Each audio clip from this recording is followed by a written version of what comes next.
Welcome to the ID10T podcast number 1127. Let's talk about you, the ID10T community, events at ID10T.com for the thing that maybe you have made or someone you know has made and would like to promote, like Scott, who writes, "My name's Scott Greenberg. I'm a copywriter, podcaster, and music nerd, originally from Detroit, now living in Charlotte, North Carolina. 2003, I started an eclectic music radio show as a way to help keep my sanity while in between jobs. This turned into a labor of love and something I can't imagine not doing. In February of 2020, I lost my job a week before my 10th anniversary as part of corporate restructuring. 3 months later, my station folded, and I found myself without a radio home. Within days, a radio friend from back in Detroit presented me with the opportunity to turn the radio show into a podcast. It's now a year later, and I've got 50 episodes up. Great job, Scott.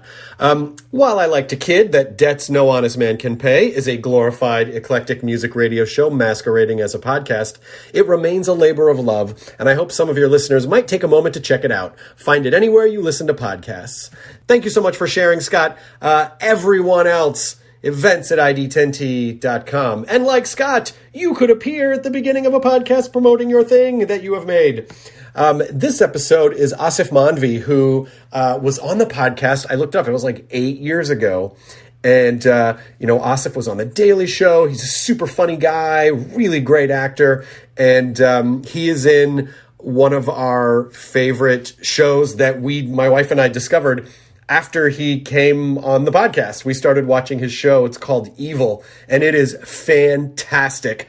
It's I guess like a supernatural thriller, you would call it. But it's basically about a psychologist who is teamed up with a guy who's training to be a Catholic priest, who, by the way, is played by Mike Coulter, who you may know as Luke Cage.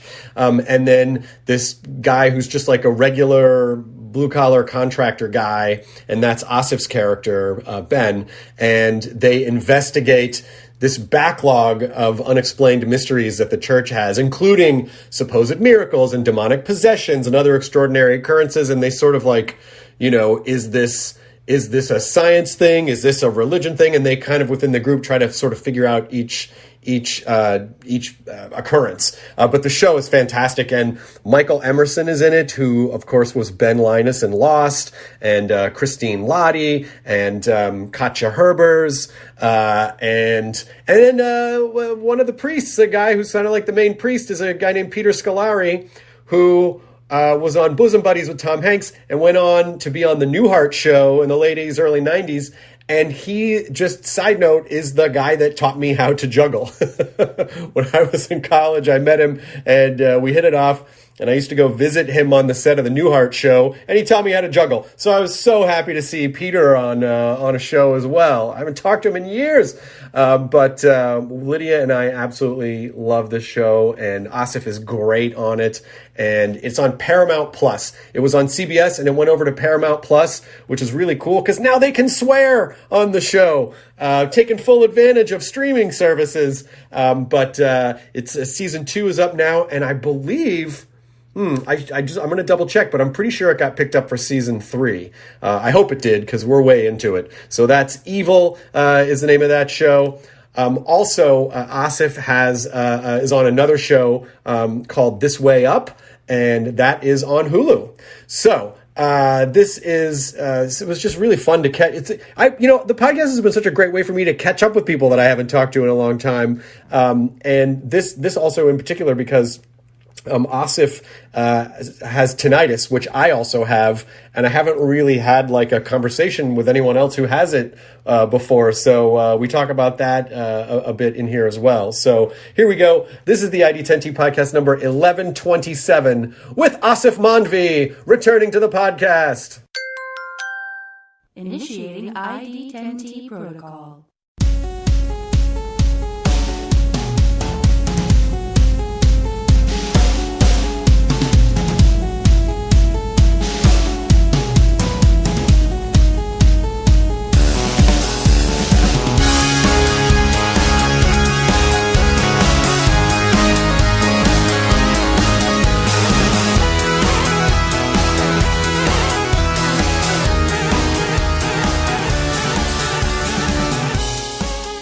Oh my God, I don't think I've seen you in person in ages.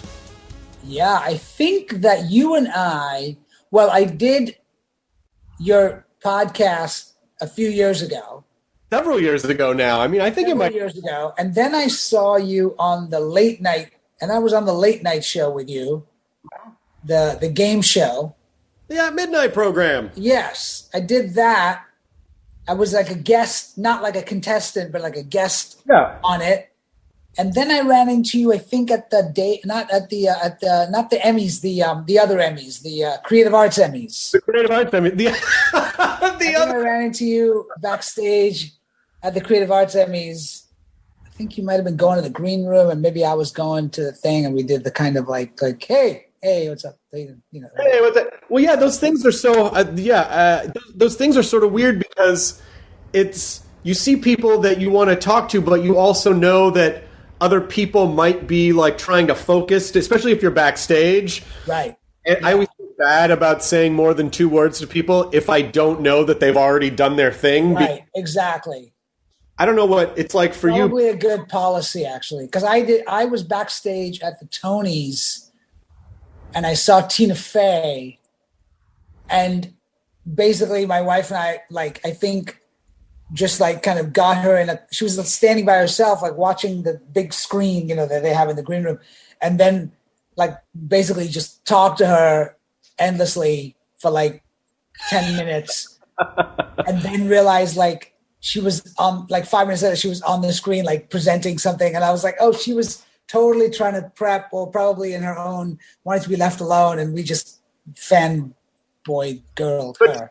So amazing. I feel like you couldn't derail her. Like I don't think you messed up whatever it is that she was like. No. I become kind of I just kind of outwardly shut down because I'm in my head just going over and over again the beats of what I think the thing is going to be because I don't know like what the energy is going to be like when I go out on stage. So I just sort of like I try to get it as much as I can, and then just once you take that first step out on stage, it's like, well, we gotta let it go. I'm like that backstage in the times that I've done stand up and I'm backstage. I'm like one of those, like you're in the green room or whatever, and the other comics are like coming over and they're talking to you and they're, hey, what's up, man? And I'm one of those people that I do stand up infrequently enough to sort of get nervous every time I do it. Course, but frequently enough to sort of feel like I know people in that world who like see me and they're like, "Hey, man, oh, you're back. You're doing a gig tonight." And then I get very like antisocial and people probably think I'm like a dick because like I'm just like, oh, I'm really stressed because I haven't gone up on stage in like 6 months, and I'm like, So like I know that. You, by the way, for saying like, "Oh, I'm sorry, I'm just going over my set." And we talk to you afterwards. They'd be like, "Of course." Yeah. They would, and yet somehow I don't ever say that. I just kind of I participate in the conversation, and then I'm half in, half out. I'm sort of like, right, yeah, okay, yeah, oh, yeah, great. I feel like when you're doing that, you're dividing your brain. Like half of your brain is trying to just keep this ball in the air for this conversation as minimally as possible, and the other half of your brain is like just that a list of everything you're supposed to do. Right, and then the other part of your brain is going, I wish this person would shut the fuck up right now and just go away. I love this person, but I wish they would leave me alone right now. I feel like most comics would understand if you said that. I don't know if this, I mean, there was something I did for a long time before I found out that it's actually a thing. But I would, if I was backstage and I was really nervous, I would start looking around and sort of calling out what everything in the room was to go, okay, like those curtains are blue, this floor is tile. Oh, yeah. And then I realized a few years later, like, oh yeah, that's mindfulness. Like that's being, I didn't really, entire philosophies and religions are based on this. And here I thought I was so clever, but it really, it's so easy to get trapped in the ether of your thoughts and how it's going to go and try to control the result and try to project it, that it just helped me, just kind of be. No, that's so funny that you say that, because I actually took an acting class years ago. And as you can tell, I basically learned this technique where the teacher in this class said, if you are having that sense of like you're about to go on stage and the anxiety or whatever, ground yourself in the scene, in what's real. Like this is the table and the floor, and exactly kind of what you're talking about, which is like, here's a lamppost, here's a thing, whatever it is, just ground yourself in the reality of your surroundings, and it'll bring you into the present moment and make you present. And you're right. Now that you say it, I realize, oh yeah, that is mindfulness. That's kind of, but I learned it like in an acting class as like a technique to just keep yourself from spinning out of control. Just focus in the real world. Of course, the downside is if you do that before a stand-up set and you say all that stuff backstage and then you walk out, forget everything you're going to say and go, the curtains are blue, the floor is tile, good night. and not as helpful. Right. But it's a way to go. It's a way to go. I've sort of done that and then gone out and just stood there for like a minute without saying anything, and then people think it's a bit. Man, that is a bold move, because like that is a hard thing to do, because every molecule in my body would want to be like, fill the time. What are you doing? Fill the time. Yeah. To be able to do that, did you find that it kind of got people to like focus? Like, what's he going to do? Like they really got. I did it. Yeah, I did it once, and I realized that I went out there and just like smiled at people and just looked at them, and sometimes gave them like a little like look, like a hey, So it wasn't entirely not filled, but it wasn't filled with like a lot of it was filled with kind of like, and people. What was interesting was it grounded me, but it also grounded them. In the sense they were like, what's he did? Like, he's not saying anything. He's just looking at us, and just sort of like, I just kind of go like, like that kind of thing. And just sort of pick out people and just sort of ground myself in different faces of people. And you could see that people was like, what's he doing? What's he going to do? Like, it brings them in a little bit. So what was your opening joke like? Was it about them, the situation? Was it something personal? Like how did it was actually just, I just launched into a story, but it was very like, it was just like, it was just kind of like, so, I was walking down here, it just sort of like started with like a story. That's a really great idea. I mean, that literally would never occur to me to do that, because I feel like the second I get in front of the microphone, it's like, hey, we're on, here we are. Hey, how's it going? Yeah.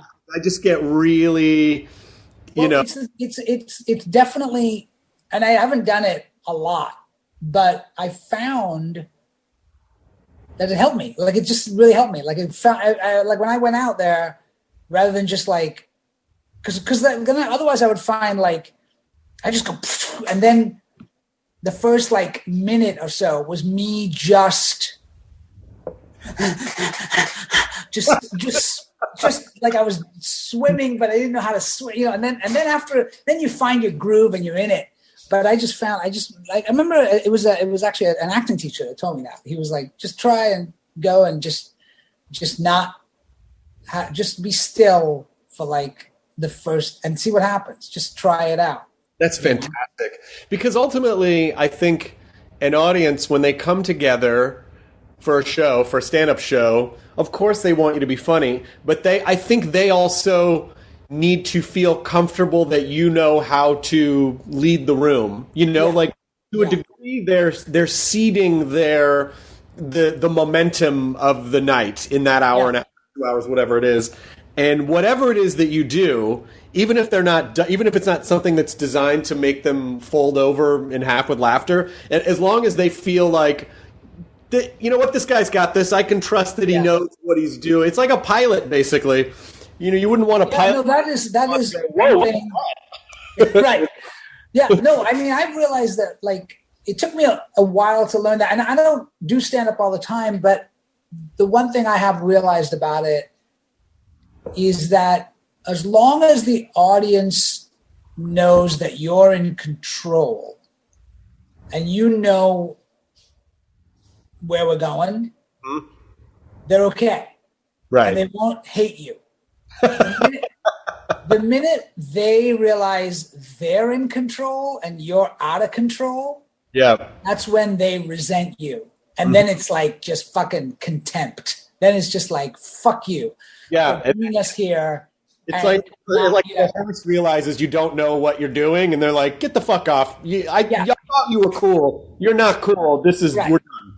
Exactly, and that's the thing is that it's almost a fallacy. It's like more than anything, it's that projection of like, and you can be crazy and neurotic like Woody Allen or something, in that, but as long as the audience feels like you have what you said, well, you've got your hands on the steering wheel, know, and sometimes I've seen, and that's true probably even in any kind of, not just stand up, but like even if you're like giving a speech somewhere or you're just like presenting or, you know what I mean? Like you're just doing whatever. Like if you know what you're doing and you feel, even if you're doing a shitty job, as long as you know, as long as the audience thinks, oh, he knows what he's doing. He's shitty, but at least they might not like your jokes or your stuff, but they will respect you to the degree that you are up there doing it, as opposed to like when you lose control and then they just go like, fuck you. We're going to kill you now. You have to be okay though. And it's difficult to fake that but you really have to feel like, no matter what happens up here, it'll be fine. And as long as, and some of that comes with experience, and some people just naturally have that, and then there are people who are sociopaths who don't know any other way. But as long as you kind of feel that way, even if a joke doesn't kill, I feel like you can roll past it pretty quickly, and it won't register with them, unless you really point it out. Again, like if you're a pilot and you hit some turbulence or something, you're like, whoa, I didn't see that coming. Did you? Oh man, that didn't go well. Then everyone in the plane's gonna be like, fuck, I don't feel safe now. Why does he not? But if it's just like, oh yeah, we hit a pocket, it's fine. We'll be fine. You go, okay, it's fine. Yeah. No, it's true. It's true. And I think, I mean, it's one of those lessons that I continue learning, which is, and continue trying to learn, which is that idea of it's okay to fail, like if you go up there and you're like embracing failure on some level, like, okay, that then your expectations for yourself are set and you actually don't get rattled as much by it. But again, that's a whole other level of mindfulness. I want to, if it's okay, I'd love to add to that and say that if you're even thinking about it in terms of failure, you might be too result oriented. I think you have to be okay with whatever. Obviously, failure is sort of I think we would define failure as just bombing horribly, doing a bad job. But even if your set isn't great, it doesn't necessarily have to be a failure unless you take it there. You know what I mean? No, it's true. And the audience have to be catastrophic. Yeah. I mean, I remember one time I did stand up and I was doing it was down in the East Village, and I remember going out there and I was like, I'm going to read, because it was like a try new stuff out kind of place night. And I just was like, I wrote this story and I'm going to read it because I didn't have it memorized. And I was like, fuck it, I'm just going to read it. And I started reading the story and I realized halfway through, like, it's just not that funny. And I could see the audience just being like, oh, and I was literally, it was horrible. It was a horrible, horrible feeling. And I look out in the audience and I see Peter Dinklage, and he's sitting there. And I know Peter, and I've known him for a number of years in New York and stuff. But I remember looking at his face, and I'll never forget it, because it was just like the whole universe just stopped. He was sitting next to two women, and he was sitting like on this sort of like, like at a booth or something, and he was and he had this look on his face that was basically like this. Like he's trying to work out what you were doing. Like he was just like going, why is Aasif doing this? Like it was like, I think it's fine. No, I think that's fine though, right? I mean, Yeah, he's no, I mean, it is safe, fine, right? and yet I was devastated. And I just came off stage, and some of my friends were in the audience who had been there, and they had like bought drinks and stuff, and they were like hanging out by the bar, and I came off, and I was like, we got to get out of here. We got to get out of here. We got to go. And they were like, we just bought drinks, like hang out, let's hang out. Like, it was great. And I was like, no, I have to, I gotta go. And I literally like walked out of the bar, out of the club. And they were like, we just bought drinks. Like, what? And I was like, I'll be at the restaurant down the street on the corner. Come meet me there when you're done. And my friends were just like, okay. And so they poor guys, they drank half their drinks and then just like met me at this place. They were like, what the fuck? And I was like, I couldn't be in that room. I could not. And I didn't want to look at Peter Dinklage in the eye. I could not even like. You ever run into him again? Huh? Did you ever run into him again? Yeah. I actually did. Like years later, I saw him at something and I was like, dude, do you remember that night when I got, and to me, and this is the other thing, right? To me, it was such a huge experience of just, I was so humiliated and Peter didn't even remember it. Like but he remembered me doing stand-up. He was like, oh yeah. And I was like, you were there. And I looked out at you and you had this look on your face. Like, what the fuck is happening right now? Like, why is this happening? And you looked like I had just decided to do a striptease or something. Like you were just like, what? Why would he do that? And he was just like, really? He was like, oh, yeah, I guess. Yeah. And he was just kind of like, totally like, that was not what was. And so it's so funny also like how you just, project what it is what I thought in that moment of myself, I projected onto Peter, and he was probably just like had some vacant expression on his face that, later he had no recollection of at all. So you don't even know. It's like you'll map all this stuff onto it based on whatever kind of insecurities you're feeling. He might have been thinking about an audition that you don't even know. Oh yeah. Did that close the loop for you in your brain though? Did that kind of in a weird way it did. It sort of made me go like, oh, and I've had that happen a couple of times. Like I had one, I feel like I'm dropping names now, but whatever. Like when I was at the Daily Show, Justin Timberlake was a guest and I went backstage just to say hi because whatever, it was like Olivia Munn was on the show at the time and she was like, come say hi to Justin. And I was like, okay. So I went back and I said hi to Justin and my niece, was about 10 years old or something at the time. And I was like, listen, I never do this. I never, it was just like such a stupid thing. I was like, but can I get a picture with you? Because my niece is a big fan of yours. And, and he was like, oh yeah, sure. And he was totally cool about it. And we took a selfie and he was like, how old is your niece? And I said, she's, 10. And then he said, oh, well, she's probably a little young for my music, isn't she? And I said, yeah, but she's just going to think you're Zac Efron anyway. I mean, he had to think that was funny. Did he laugh? He did laugh. And then I walked out of the room and Olivia was like, what the fuck did you say that for? And I was like, what do you mean? And she was like, why would you say that to him? Like, why would you insult him like that? And I was like, oh my God, I didn't even, I just was making it was just a joke. It was like, Joe, it's a great joke. It was like a kind of, and it was like kind of one of those jokes where he sort of like, he didn't even laugh. He just kind of went, oh, like sort of like a half thing. Like, and I was just like, oh my God. And I felt so humiliated and thought about that moment. Like, oh my God, I totally was such an asshole to Justin Timberlake, who I have no reason to be an asshole to because totally there's no reason. And then years later, I run into him. I go into the Bowery Hotel in New York and I'm with my wife and some friends and Justin is sitting there with some friends of his and he sees me and he goes, hey, Aasif. And he remembered me. And I was like, oh, so I went over there. My wife was going like, how do you know Justin Timberlake? Like she's confused by the whole thing. And I go over there and he's like, hey man, how are you? Blah, blah. And we're just making small talk. And then I said to him, I'm really sorry about that time when we were at the Daily Show And I made that really made fun of you, and I called you Zac Efron, and he was literally like, "What?"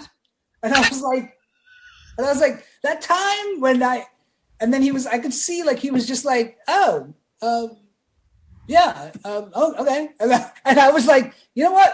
Just forget it. Forget the whole thing. I really feel like the way to have closed that loop is when he called you over, go, Zac Efron, how are you, buddy? I know. I feel like that's how I should have done it. But clearly, again, he had no memory of it. It didn't land on him at all. It was just on me. Like I was the one who was like perseverating over it for 6 years. That's great. I love that you bring that up, because I do think that is a thing a lot of people do.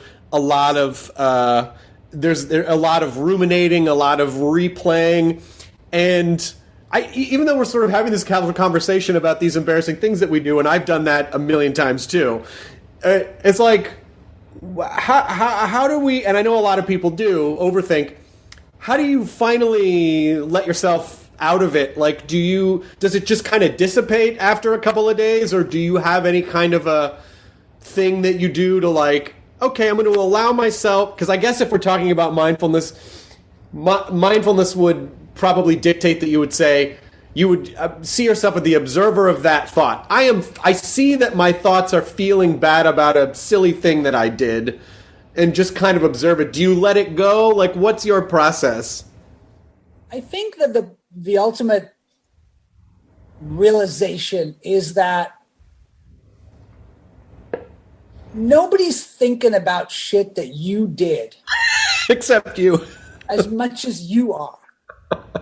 You know, like I have these moments in my life where I've just made an ass of myself, and I realize like I just told you 2 of them. I could tell you more, but the thing is, in those moments, I'm going, oh fuck, you know that.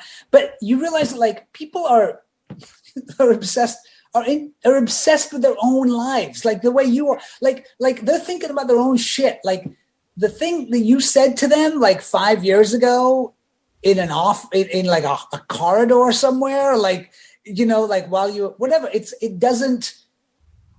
Yeah. And I just realized that like, oh yeah, like most of the time people are just like, yeah, whatever. And then also just the fact that you just own it, you know, you just go like, I'm an ass. You know, I say sometimes I put my foot in my mouth, you know, like that kind of thing. It's just like, well, it's just one of those things.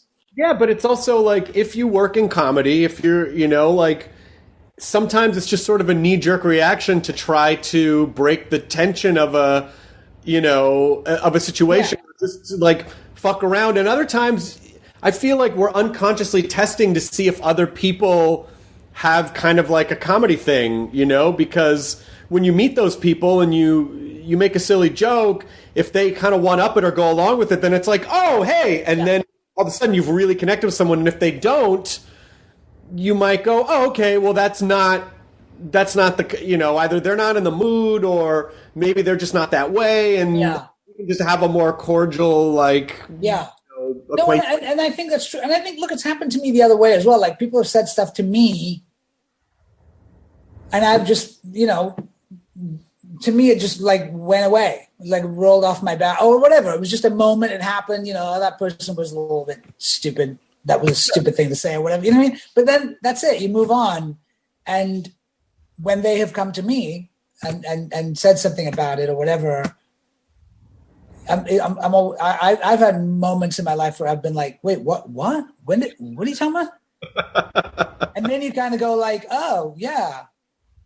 Okay. Yeah, no worries. You know, and I know what it feels like, because you don't want to dismiss the fact that they're having these feelings about it, but then you're also just like, it didn't register. Like, I don't remember, like it didn't make a big impact on me. So, yeah, you know, and so you realize that like, yeah, we're all just kind of human. I try to super let people off the hook if they're like, oh, this one time and I have no idea, or even if I do remember, but it just wasn't a big deal. I really try to say like, I understand what you're feeling. I have felt this way before, but I am telling you, do not worry yourself about it even 1 second more. Wow. Not a big deal. And you're fine. We're fine. All good. Oh, you know, that's nice. It's nice of you that you engage. That's good. That's probably a good way to like, you know, just not dismiss the feelings or whatever, Yeah, because you don't want them to go away going, oh, I should have brought it up. And the next time, God, remember when I brought up the thing about the other thing? Yeah. God, I feel really... You just feel doubly, you're just now I even feel more stupid now for bringing up the thing. It's basically like when you're losing money at a blackjack table and you start doubling your bets to try to and then all of a sudden you've lost an order of magnitude more than what because you just... You've lost your house. So you just keep doubling down. Just keep going down. Yeah. I want to ask you about something that I read about you online, and because it's something that I experienced too. Do you have tinnitus or tinnitus?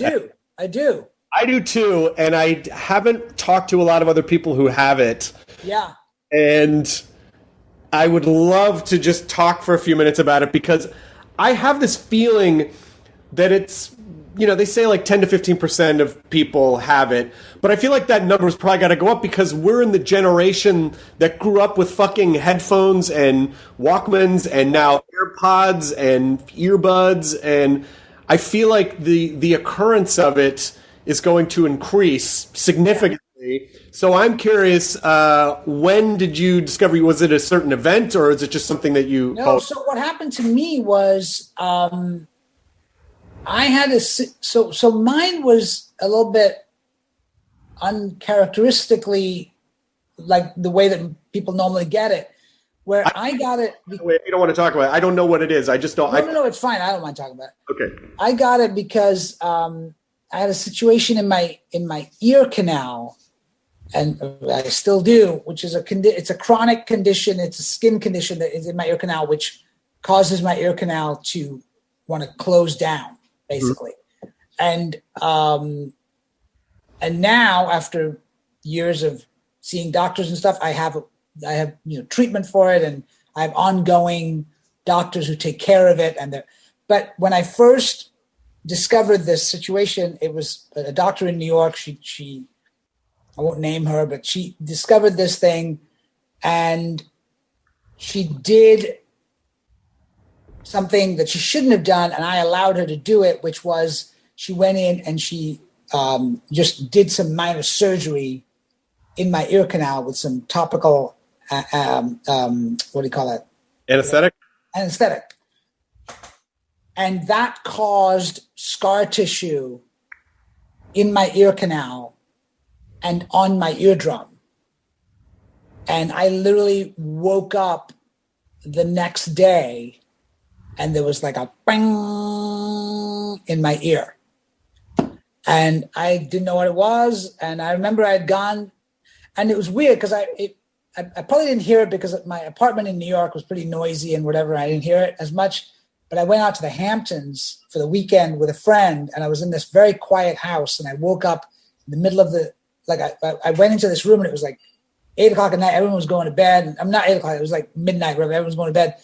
And suddenly I'm in this place where there's no sound, and I just hear this and I thought it was like the cables or something outside, like the power lines or something.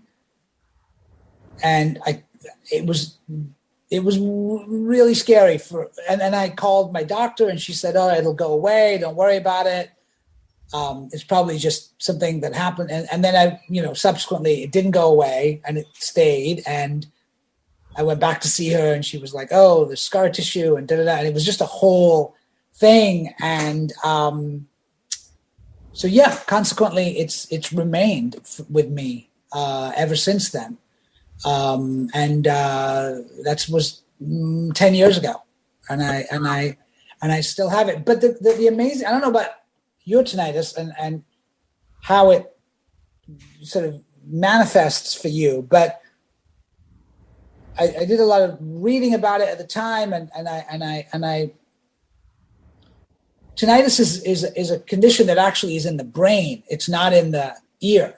Because your ear is just simply a vessel through which sound travels to the brain, and it just puts the sound in order. So it's sort of like having feedback on a speaker, And the amazing thing about tinnitus also is that initially your brain hears that sound as a threat, and it goes, what the fuck is this? Like, this is not supposed to be here. But over time, depending on, I mean, different people have different experiences. For me, I will just say that, like, over time, I have adjusted to the sound. And also it was my hearing diminished as a result of what happened.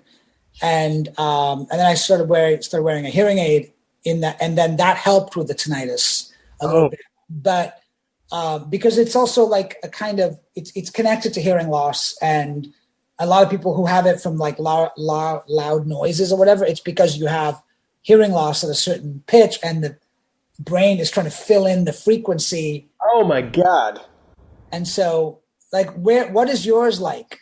What do you hear? Mine was, I went to a concert at the Hollywood Bowl a handful of years ago, and I went with some friends, and we had kick-ass seats. We were like right behind the orchestra pit, and I don't go to concerts very often. Right. And I just never occurred to me, like, bring earplugs. And at the beginning of the concert, they all pulled out like these, one guy had molded to his ear earplugs, and I was like, what the fuck? Oh no. And I kind of had this realization of like, that's something I should have done. Yeah. And after the first couple songs, someone gave me an extra set of them, and I put them in, but it was sort of too late at that point. It's a very loud it was a great concert, but it was really loud. And then they rang for a while, and then I went to an event about a month later, and we were outdoors, and there was a DJ, and it was loud, and I started to kind of feel like, oh, this might not be good for my ears. And we left, and we were in the car, and it was just like, so for me, I hear it in both ears, and it's an incredibly shrill, high-pitched tone. And the thing about it, I think some people don't really realize is, like you said, it's in your brain, but it also has this weird emotional component, because if you find yourself, or at least if I find myself anxious, it goes up. But what's insidious about it is that it will sometimes create that anxiety. And so it creates this, like, I don't know, lack of a better word, feedback loop. And then you're like, oh my, I mean, when I first discovered it, I was like, I don't know how I'm going to live my life hearing this all the, I mean, it's like, and I realized, I read and like, oh, everyone feels that way when they first, oh, did I always have this? And I just didn't notice it. Right. But I do find, like you said, over time, your brain, it becomes a lot less stressful. And now if I hear it when it's quiet at night, it's like, oh yeah, that, and maybe I'll turn on a little white noise machine or something, or a little, but there's a, I find mine goes up. Like you said, stress. If I'm tired, if I'm overly tired, sometimes when I eat a lot of sugar and stuff like that. So in a weird way, it's been a good sort of thing for my diet. They say, and I don't know if there's actual science to back this up. I don't know, but they say things like sugar and caffeine, anything that elevates your heart rate, increases the. Right. Well, yeah. And then that makes it. There's a company that's just come out with a device, and I don't know I don't know anything about it. I can't tell people to go do it. I just find it interesting, and I might try it.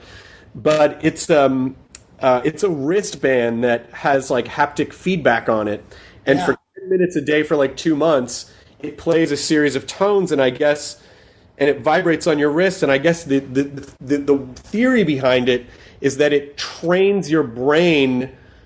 You're trying to train your brain to recognize what sounds are exterior to your ears and what sounds are interior to your ears. Oh, wow, interesting. So that your brain will automatically, that your brain will go, oh, I don't need to hear this because it's not a real thing in the external world. I don't know if it works, but I think it's called neosensory. But I might try it just to see, like. Yeah, I'd be interesting. Yeah, I mean, for me right now, it doesn't, in my day-to-day life, it doesn't affect me, but I do hear it, like you said, like late at night, if I'm tired, if I'm stressed, if I've eaten a lot of salt or sugar, stuff like that, or like I'm just not, like those things, any kind of thing where I'm feeling anxious or whatever, like it will start to be louder. And there are just some times where I'm just like, and if I go to loud places, it's the same thing. Like if I go to a loud club, which I don't really do that much anymore, and luckily, this happened to me as a middle-aged guy, and I wasn't like raving and partying like I'm 21. But if I do go to a loud concert or even a Broadway musical or whatever, like I'll notice that it's like I'll come home, I'll hear it, it'll be louder. And then for me, it's like I just got to go to bed. Right. I'm like, sometimes I'll just tell my wife, I'm like, it's really loud right now. I got to go to sleep. And then if I go to sleep by the morning, it will be it'll pitch down a little bit, but it's, it's been an interesting journey. And I have to say, like, I thought the same thing when it first happened. I was like, I don't know how I'm going to have a career. I don't know how I'm going to do this. I don't know how I'm going to live. Like, I remember telling my manager, like, listen, I've got this thing and I don't know what's going to happen, but it may affect like my ability to work and, and get jobs. And look, thank God, again, it's about the resilience of the way our brain works and how, the stuff that we deal with in life. And so, yeah. And I know it's amazing also how many people have it and live with it, Yeah. And I guess I thought it would be interesting to talk about, just because I haven't talked to a lot of the people who have it, but also for anyone who's just discovering, or for anyone who has it, who has that initial like panic response, like it will get better, like it gets okay, your body does adjust to it. But if you don't know what it is, most people will be like, well, that doesn't sound, and it's like, well, if there was like a car alarm going off all the time, right. At a certain point, you'd be like, okay, what the fuck, So I guess part of this was also just to let people know that, because I do think it's going to become more of a problem because we're an earbud culture now. Yeah, no, I think that's totally true. I think that, people listen to music incredibly loud on their earbuds, and there's just a lot of, our ears are actually not, especially if you live in a city like New York or a big urban center, like our ears are not really meant to deal with this much constant noise, like asked for the Industrial Revolution. Right. It's like we're just meant to live in like the woods and like hear a deer or something. You know what I mean? Like it's like so yeah, I think that the more and more it's kind of all, I think you're gonna see people maybe struggling with it. And hopefully that will also inspire, because unlike people who have things with their eyes, I feel like things that are connected to the ears, there's not as much research and money being spent on stuff for the ears. Because for that in particular, I don't think it wouldn't really be considered life-threatening, but it's definitely quality of life-threatening if you know how to deal with it, and de-stressing, trying to keep your anxiety levels down, because a lot of the recommendations are like, like anti-anxiety medication. It's like, well, I don't want to be on that. Like, I don't want to have to rely on. No, I took Klonopin for a while, like right after. Is it Klonopin? That is an anti-anxiety. I think it's benzodiazepine, maybe. Yeah. So I took Klonopin for about a month or so when it first happened to me, just because I would be shaking at night in bed, like I couldn't get to sleep. Like I would just like lie. Like I remember I was traveling and stuff, and I'd be like in a hotel room, and I'd just be like have these shakes because I was like hearing this noise. It was just terrifying. And I took Klonopin, and it helped me a little bit. But then ultimately the thing that helped the most, I mean, this is just the reality of it, is that like over time, it just starts to integrate into your life, and it just starts to become a thing, like, okay, I have this I have tennis elbow. Like I have this. You know what I mean? Like, And when you're distracted, you don't really notice it. Yeah. So I'm glad you said that, because I just want people to know, like, if you have it or you've just discovered it, it's manageable and it won't always be that. And even occasionally, if it spikes a little bit, it'll go back down. Like you'll be okay. Because even hearing that, like videos I watch where people said that, I would almost feel it quiet down a little bit in those moments. Yeah. Because go, oh, okay, all right. You know what? I'll just, Well, it's also one of those things where the more you talk about tinnitus, the more you hear it. Right. Because your brain goes, oh, right, that's it. You know what I mean? It's like one of those weird things. Well, then let's stop talking about it and talk about some other things. First of all, you do so many cool things, not just with acting and writing, and but also you did the Smithsonian podcast, The Loss of the Smithsonian, and there's really cool stuff in there. You guys are finding like Fonzie's jacket, and all these really cool, like Dorothy's Oz, the ruby slippers, and all these really cool cultural artifacts that now, as we are like in pre-1900s, you would think of historical items as being like a Gutenberg press, or like the quill that they used to sign this document.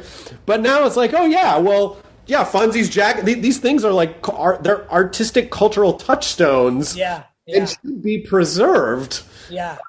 And so there are these things just at the Smithsonian, just locked in archives. Yeah, no, they actually let me run wild in the behind the scenes in the archives, and they have these huge storage facilities that are temperature controlled, and you walk in there and it's kind of insane. It's like, oh, here's Babe Ruth's jersey, and and I was focusing the series I did on Lost of the Smithsonian, which was focused on American entertainment, and so they were all artifacts from American entertainment. And I got to talk to amazing people. I got to interview Henry Winkler, nicest guy, which was a dream come true for me, because I was that nerdy kid that had a picture of Fonzie on my wall when I was a kid. Like I had so he was like, me and my friends would walk around school, be like, hey, doing the whole Fonzie thing. And then to interview the man himself and just, talk to him and stuff, it was really kind of cool. And then we did an episode on Archie Bunker and Edith's chairs from All in the Family. And I got to interview Norman Lear. Wow.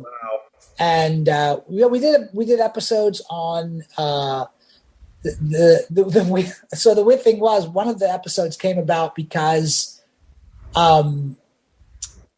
we were going through we did the Muppets, and that was kind of really cool. And I got to interview Frank Oz for the Muppets, but one of the curators was taking me through the archives, and they'd open up these doors of these metal closets, and they'd just be like, and these are Leonard Nimoy's ears from the last Star Trek movie or whatever. It was just like this crazy shit everywhere, And at one point he pulls out this laptop and he goes, this is Sarah Jessica Parker's laptop from Sex and the City.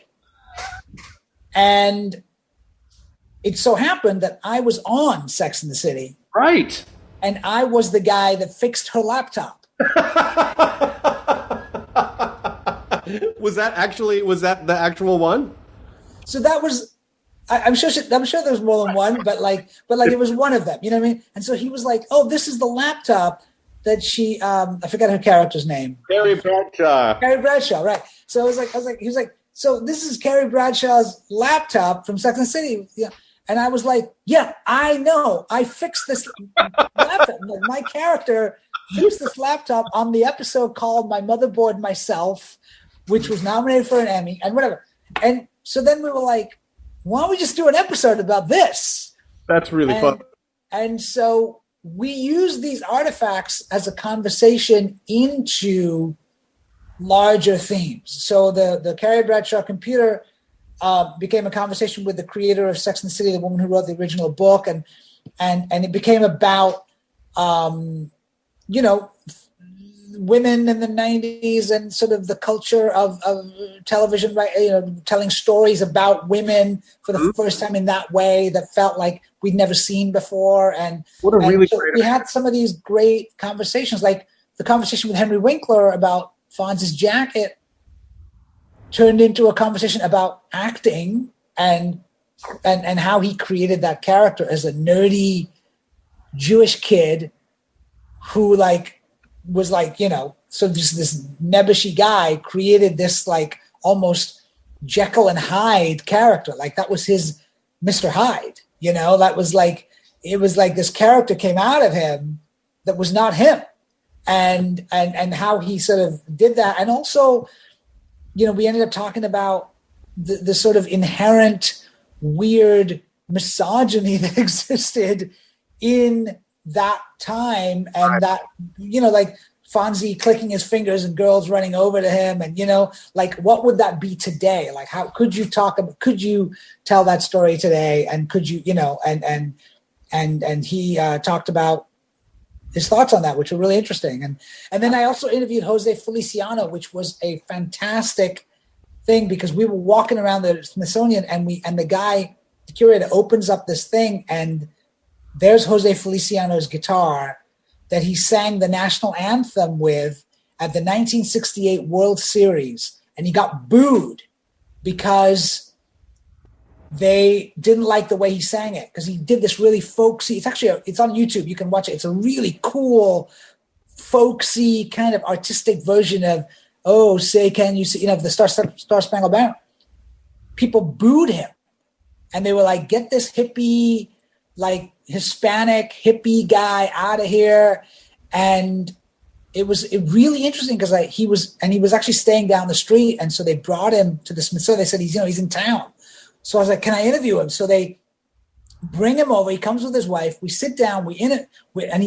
And we're talking. It's one of the best episodes of it because we're talking. And I said to him, what happened to you is sort of like what's happening to the Colin Kaepernicks, because you were doing something which was an expression of what you thought was true,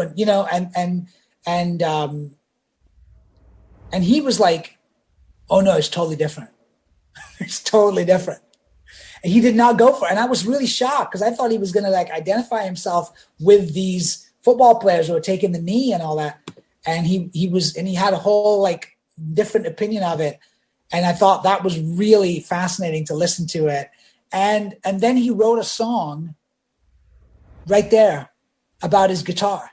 And he Did you play the guitar? Huh? Did he actually play the guitar? Yeah, he started playing the guitar because he had the guitar right there. And then he just started playing it and started singing. And the next thing you know, he's singing the song. And it's this beautiful, acoustic guitar song.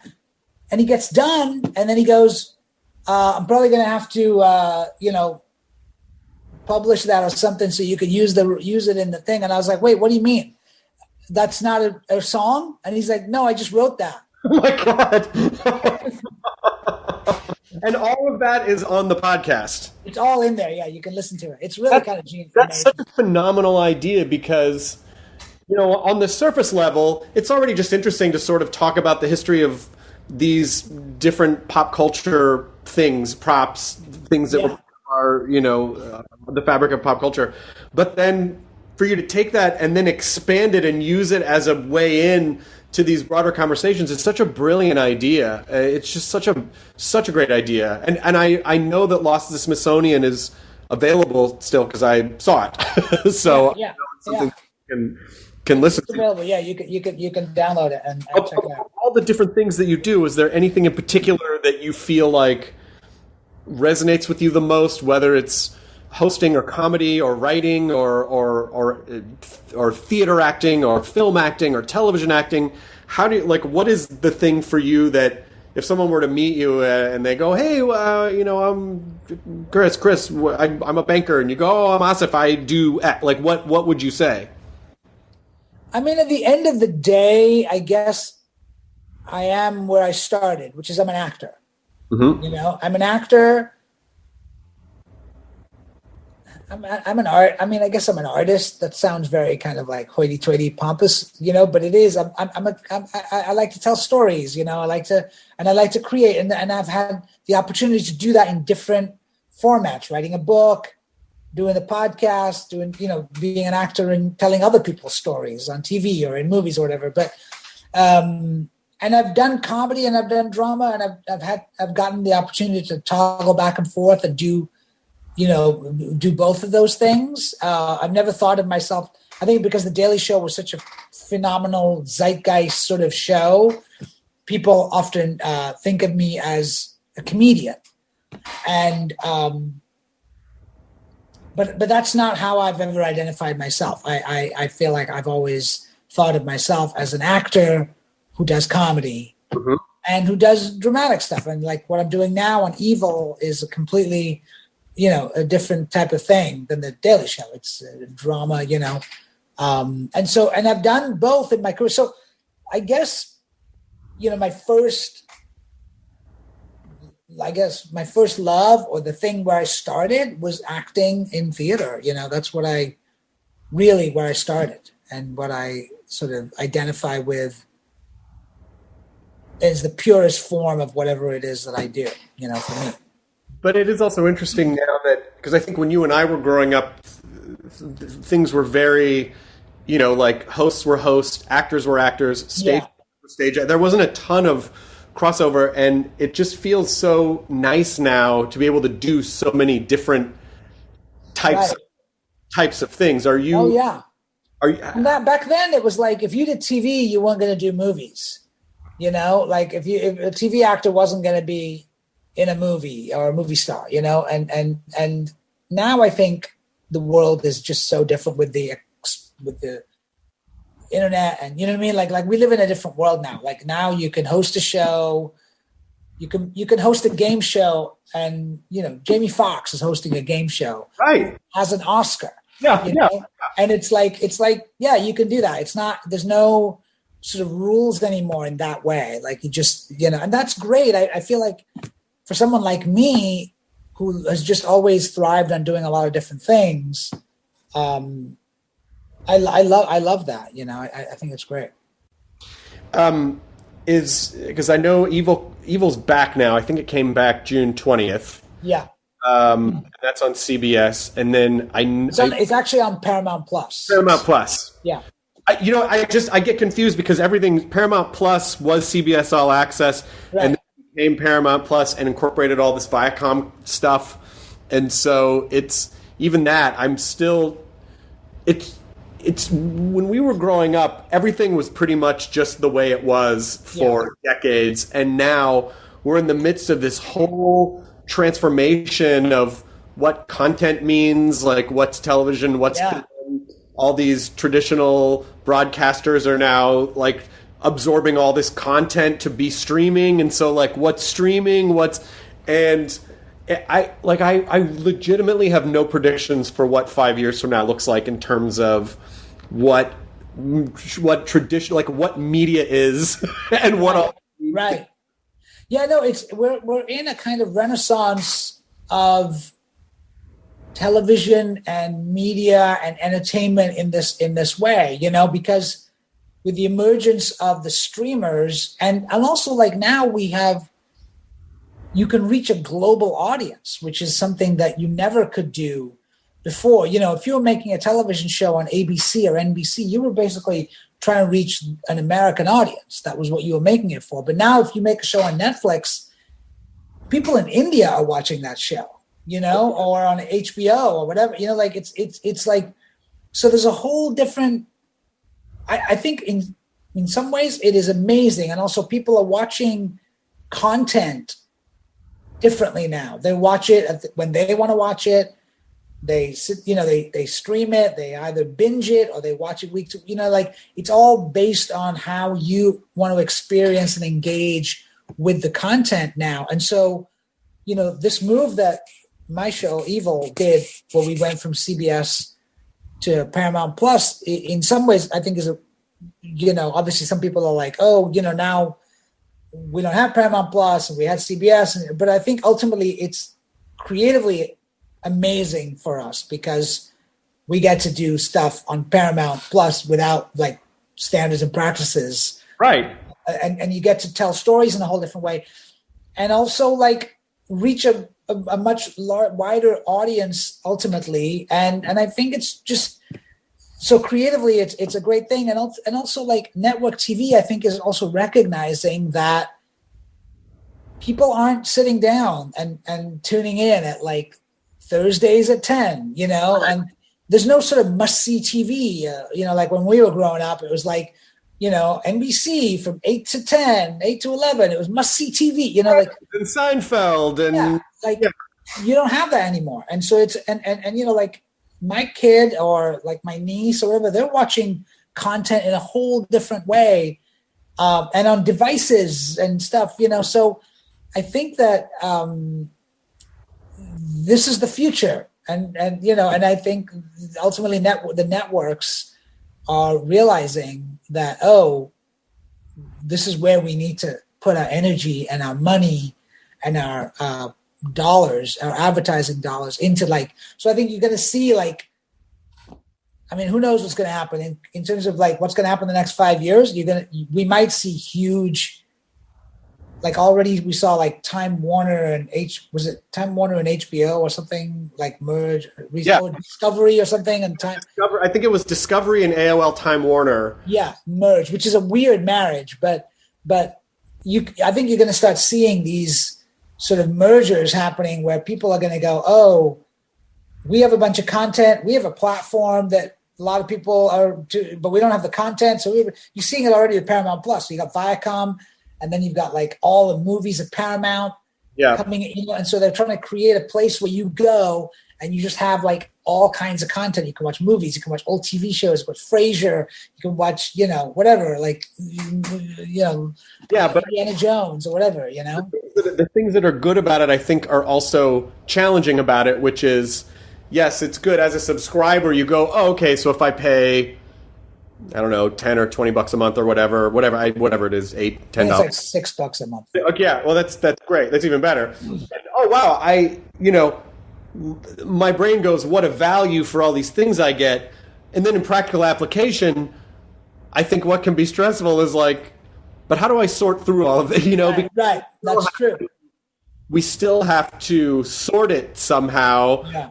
And I feel like what we used to do where we'd go to a Blockbuster and spend an hour looking at VHS jackets and going, just doing this algorithm in your head of like cast, you know, like quality of artwork on box, production company. Yeah.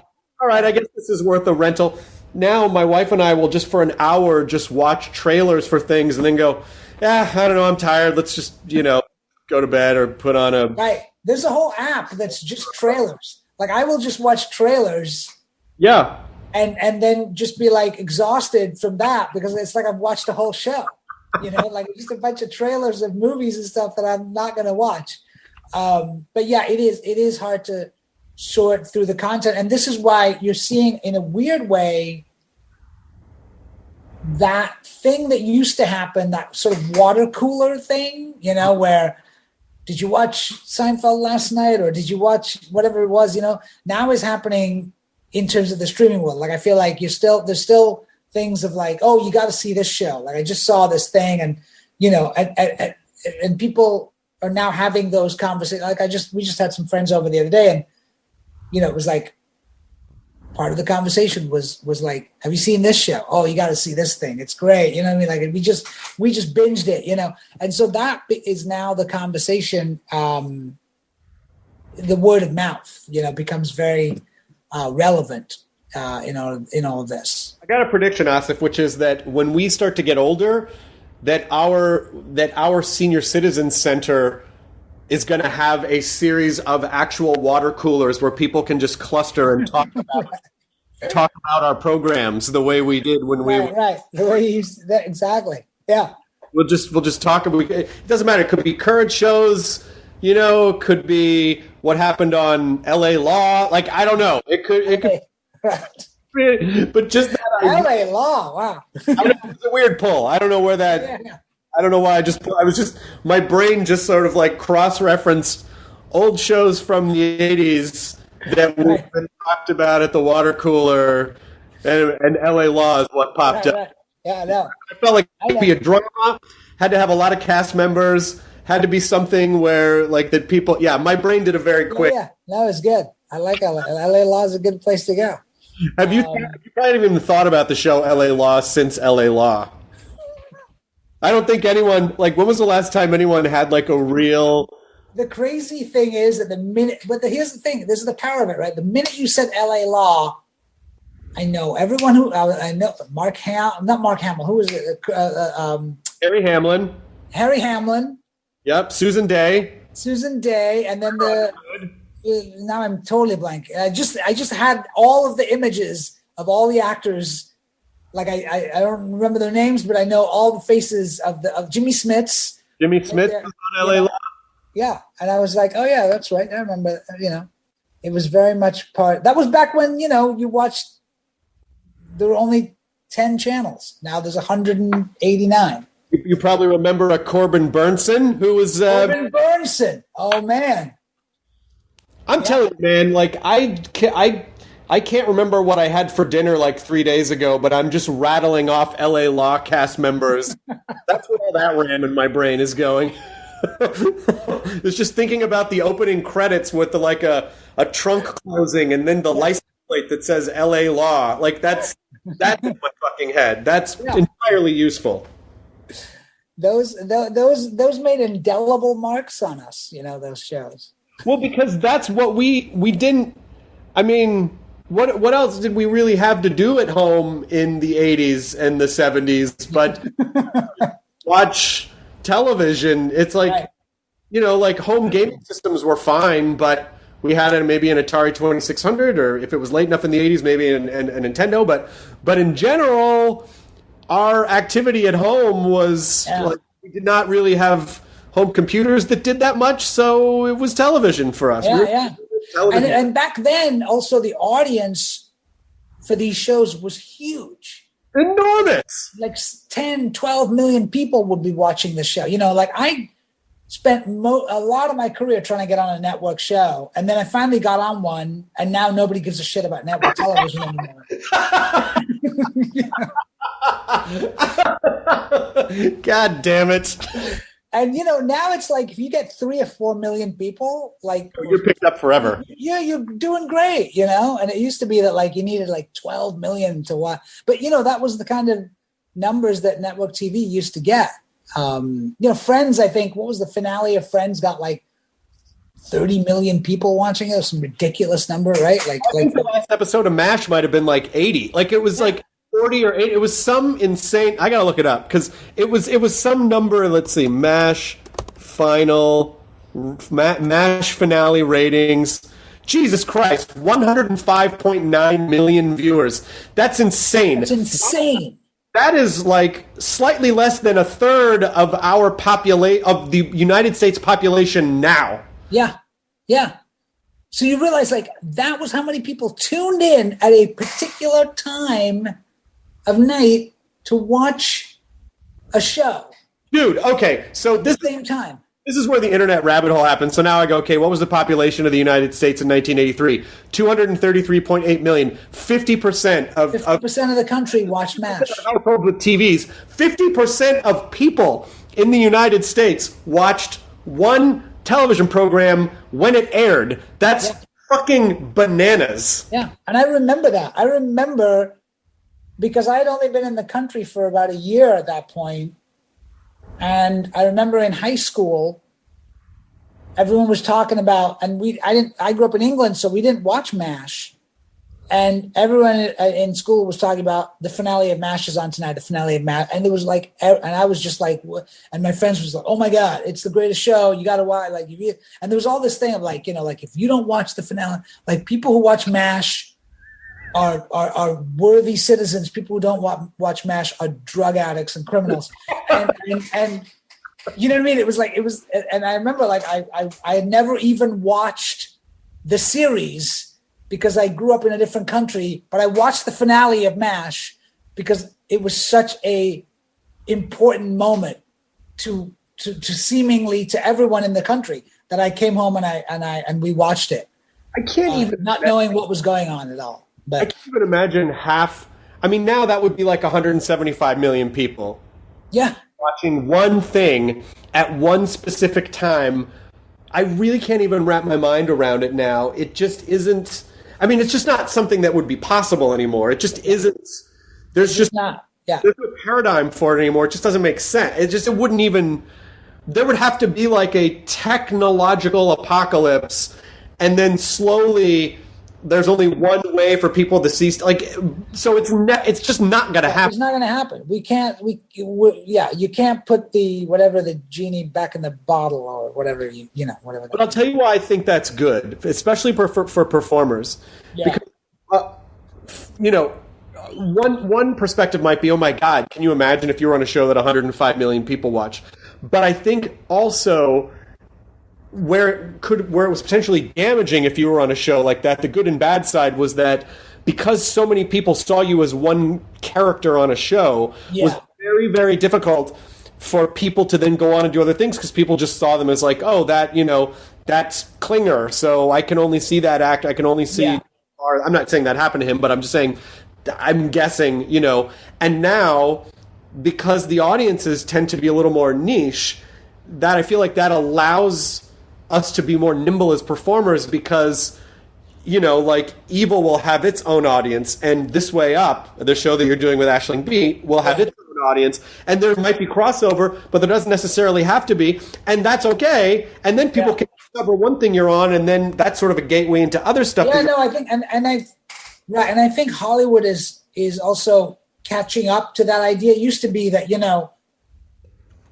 if you were on a show, you were identified with that show, and that's how they wanted it to be. They didn't want you then doing another show. And now it feels like with the emergence of all this content, it's almost like the good thing for actors is we can do multiple things now. It's becoming more acceptable to do multiple things, which you couldn't do before contractually, And I think people are also seeing that like, oh, it's good for our show if Aasif goes and does this other thing, hosts a game show or whatever, So different than it used. They used to be so territorial. Oh, yeah. It used to be, just even up until about like 5 or 6 years ago, there used to be like a sense of like, if you're on this network, if you're on Netflix or whatever, you can't go do something on Showtime or, and now it all just feels sort of like people are much more, I mean, there's still a little bit of that,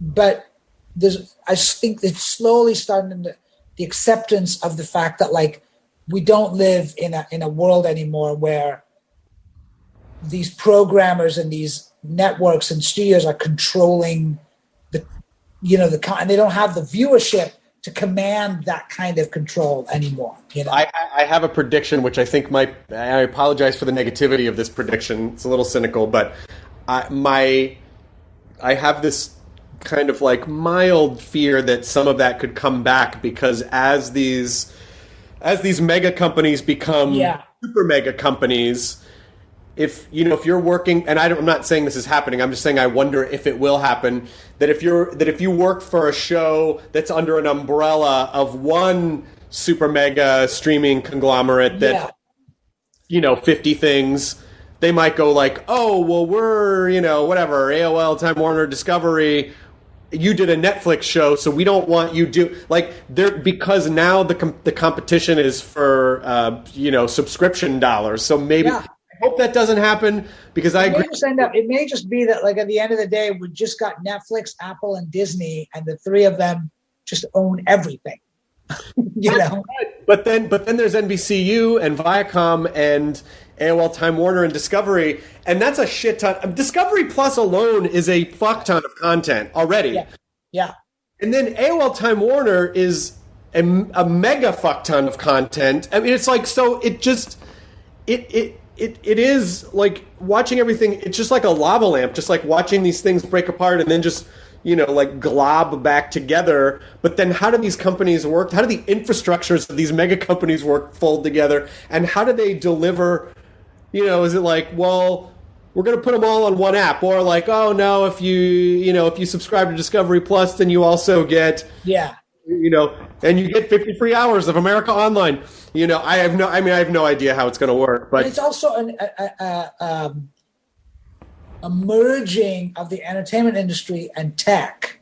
Right. We see a lot, like we see it with Apple, we see it with Netflix. And how does that work? Because you have companies like Apple, which come from tech and are entering into entertainment, and they're bringing all of that tech knowledge.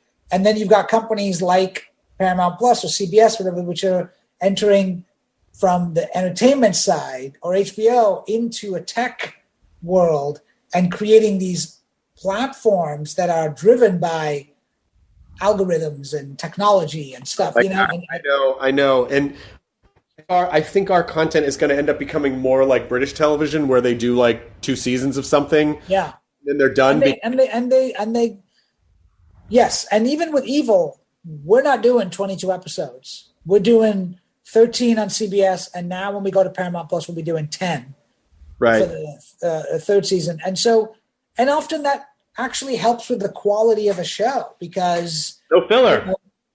You don't, because I was talking to Robert King about this actually early on when we decided to do, when they were like, we're going to do 13 instead of 22, which would be a normal network buy. And he was like, look, we did that. And there's always like 3 or 4 shows that you just kind of don't like. And you're just like, those are just filler, because you got to fill in 22 episodes. So some episodes more of a budget, so they got to do those. They got to do those episodes where maybe you're just in an office for the whole time, because it's exactly. We had to stay a little bit so we could blow up something in episode 10. Right. You're stuck in an elevator or in a bunker or something, and it's like. Remember? Or you resort to like a very special episode. A very special episode. I want to remind. So Evil is on Paramount Plus, and This Way Up is on Hulu. On Hulu. The show with Aisling B, and that's July 9th. Is there anything else you're working on that you want people to know about, or anything well, Evil is streaming right now. We're streaming. We just started. Like you said, This Way Up, July 9th. I'm really excited about that. We did season 2. So great. And I had such a blast working with those people. Sharon Horgan, Aisling, I'm such huge fans of theirs that I, even went to London and did it for no money. So it was just a complete, I just had fun. I've got a couple of animated projects that are coming out at some point. One for Netflix called The Magician's Elephant, which is based on a best-selling French novel. And it's got some great people in it, Mandy Patinkin, and then another thing called Blazing Samurai, which is based on the 70s movie Blazing Saddles that Mel Brooks did. And Mel Brooks is producing the animated movie, which is all about a dog that ends up in a Western town full of cats. And so I'm excited about that. That's coming out as well. And those are the 2 animated features that that will come out probably maybe this year or later this year or next year or sometime. Fantastic. And are you in New York now? I'm in New York, and this is where I live, and have managed to actually stay here this whole time. During this pandemic, we were bunkered down in our home here in New York. Yeah. Have you traveled a lot? Are you gonna travel some more? We haven't traveled because we have a baby, and so although we just did take a road trip with him down. My wife is from Atlanta, so we drove to South Carolina, to Hilton Head for a couple of weeks, and then drove over to Atlanta, and then drove back to New York. And I was like, I'm never doing this again. Like, it was like we travel.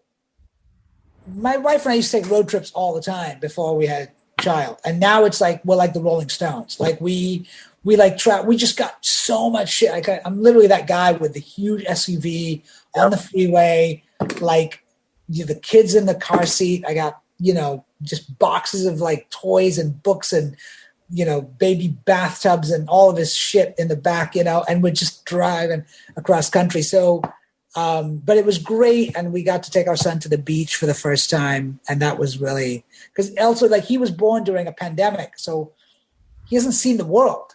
Like he's barely seen, he's seen people on screens and stuff, but he's not really gone out into the world. So we were like, let's go down and take him to the beach, and it was really kind of cool to have him. Good. Any good? Because eventually, my wife and I, our plan is to have kids, and we also like road trips. And I was kind of thinking like, okay, so because you get out on some stretches of highway, and there's not like you get to these. Obviously, now there's a lot of stuff. When I was growing up, my dad loved to drive everywhere, so there was a lot less stuff in between in the 70s and 80s. But now, however, you will get to these stretches. So if your child is like freaking the fuck out, as they are prone to do sometimes, and you can't really stop, you can't. Is it a distraction? Do you like squeak a toy? Do you have to stop? Do you get out? Do you kind of walk them around? Like what are your tips? So it's funny you ask this, because actually this happened to us in North Carolina. And so when my wife was pregnant and he was in vitro, or whatever you call that, in utero, not in vitro, in utero. Right. I would sing to him every night in her stomach, because, they say that you should do that. And then the child and so the thing is, I sang the Beatles, I Want to Hold Your Hand, to my son when he was in my wife's stomach every night. So now, as he's now 15 months old, he's like almost a year and a half. In order to get him to go to sleep, we have to sing I Want to Hold Your Hand, All My Loving, and Yesterday. Yesterday. So such a fun song. I do my McCartney Beatles medley. That is spectacular. That's a good like baby brain hack, by the way. I know. So we were like literally like we'll be in the car, and he will not be going to sleep, and he's crying, and it's his nap time, and my wife will literally be like, "Sing, start singing." I'm driving, and I'm literally and I'm like, "Oh yeah, tell you something, boom, boom, boom, boom, boom, I don't understand," and I'm just like singing at the top of my lungs, and you know what? It fucking works. Like he calms down. And his whatever, thing he's got going on, he calms down, he settles down, and he often fall asleep. I have to just do it on a loop. I have to just sing old Beatles songs on a loop, and then he will just slowly calm down. I hope to meet Paul McCartney one day and tell him that. That is spectacular, because you know that in 20 years or 25 years, you're going to get a phone call. Yeah, I got really bad insomnia. Can you just do the thing? It's like 2 o'clock in the morning. I know, but please close your eyes. And yesterday. Yeah, exactly. Yeah. Can we just wean you onto the recording? Because the Beatles did a pretty good version of that song. Are you sure? Oh, it's got to be. All right. It's funny. It's like, and because of I sang it to him when he was inside her, like, only I can sing it. Like if my wife sings it, it doesn't work. And I feel like he's going to actually one day discover that I didn't write these songs. You know what you have to do? You're going to have to go. You're going to have to go into a studio and record them, because if you go work on a job and you're traveling, I'm not going to be around. Yeah, you're not going to be around, and she's going to be able to play it on her iPad or on her iPhone and have me. Yeah. That may be true. Well, it is so wonderful to see you. So great, man. Really hope I get to see you in person at some point. Maybe I'll run into you at another Create a Emmy situation or something. We can only hope. Yeah. Now that we can be around people again, so I hope you take care, and I hope I see you. I hope I see you sooner. I really feel like it's been like 7 or 8 years. It has. I think the last time I did your podcast was you had a place, I forget, off of Santa. It was at Meltdown Comics. Yes, yeah. Not there anymore, by the way. Not only the comic shop, the entire block is gone. Is it really? It's like the person who owned that whole block sold it, or they're developing it or something. But It's across the street from that guitar place. That's right. Yeah, it's gone. Like literally, then a whole city block is probably going to just be like glass box condos and and Chipotle's or something underneath. So wow. I don't know. But that was fun, man. It's really good to see you. Anyway, great to see you, and I hope to see you in person someday. The end. ID10T scanning complete. Enjoy your burrito.